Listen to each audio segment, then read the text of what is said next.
Whenever we're looking, if I'm able to get to Jared's back and get a rear clinch, which makes me have a really dominant position on Jared, this could be accomplished several different ways, possibly from a duck under from a grappling position, possibly from him swinging like a wide haymaker kind of shot. Whenever I get to this position here, I'm gonna establish my rear clinch, S-grip like this here. I'm gonna drive him forward until he puts the brakes on. Once he puts the brakes on here, this way, then whenever I step through this hole here and then I reach my hand between the legs, and I get this kind of schoolboy takedown like this. Now, this does wind me up in a position where maybe I could start attacking the legs or something like that, but I would like to get the top dominant position, so I'm gonna step this leg all the way across and then establish myself on top like this and a nice high side control this way. So again, from this direction, different ways it could be accomplished. Maybe I get to the back like this here, and then I step up, pass across, and then I'm on top of Jared in this nice side control position. Possibly I could disengage or get a better position and finish the fight from there.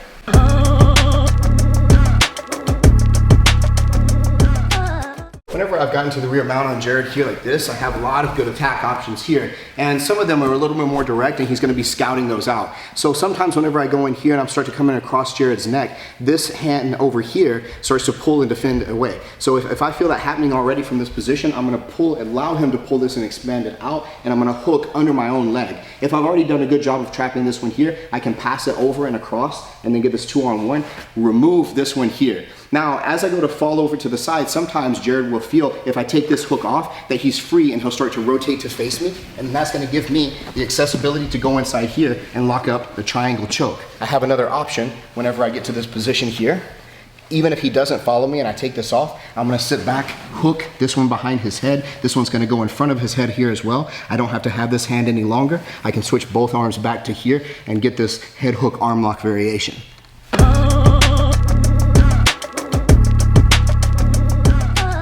So if I'm underneath Jared in the mount position here and I push myself out to the side and I trap his arm, and my intention is to trap and roll him to this side, so I wind up shrimping because now his weight's distributed on this side and it's light over here. So as I shrimp away, it lifts his leg even farther, and then I insert the knee and insert the foot. Once I have those 2 points inserted here, I've managed the space, and his leg over here is nice and light. So I've established essentially my single leg X guard position.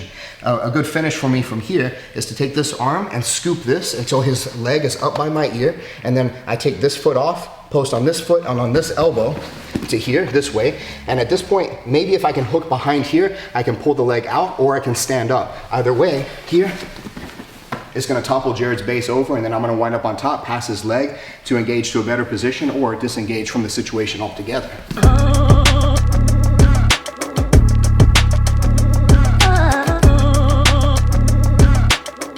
So I have to find certain grips whenever, even with Jared's playing hyper defensively, and I have to be able to use the grips that I have.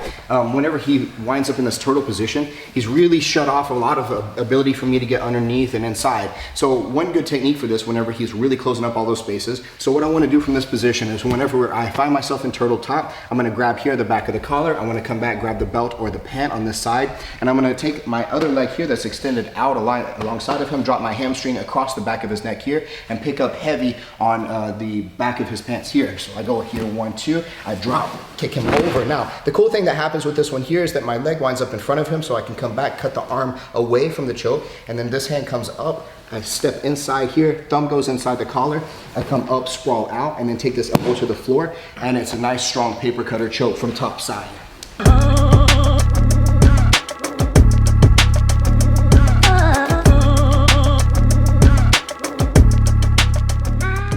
One of my most favorite submissions, and it's because it's one of the most powerful submissions, is a triangle choke from the guard position. So if Jared is inside my guard here like this, and we start from close guard, and I'm gonna look to establish grips here and here. So I already have a double threat that I'm possibly threatening a choke, possibly threatening an arm bar, or maybe even a sweep.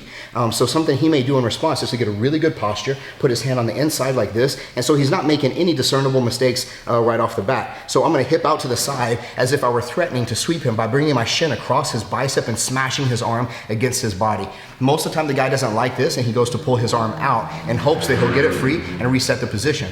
But whenever I feel Jared start to pull that arm out, I'm gonna follow it with my leg here and then clamp down, blocking the trap inside, adjust with the foot on the hip here like this, get myself nice and perpendicular. The knee comes in front of the shoulder on this side, lock up the triangle, very tight triangle setup and very sneaky.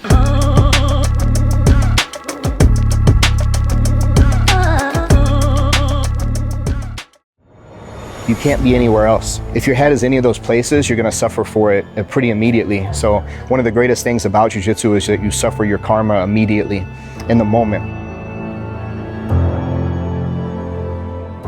If you get too out of that moment, you get too extracted from the situation, then you're gonna pay for it right then and there. And so you learn your lesson pretty immediately too, or you should. That's the theory behind it. And it helps you to decompress in some ways, because all that stress that's built up about things that are gonna happen or that have happened, they have to get kind of a valve release on those, because you are so present in that moment. You're so intensely concentrated on dealing with that current situation that if anything else leaks in, then it's gonna distract you. So pretty soon you learn, after a while, if you're gonna excel at this, if you're gonna thrive at this, then it's gonna be the matter of you being 100% then and there whenever you have to be.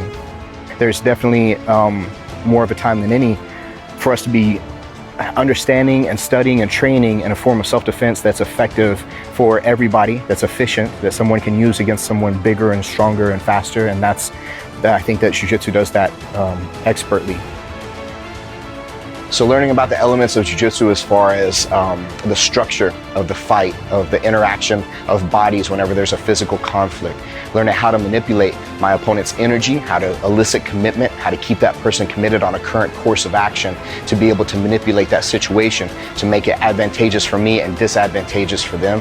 These are some of the things that we're gonna explore through the techniques involved in Jiu-Jitsu. I'm Eli Knight, and this is my digital seminar.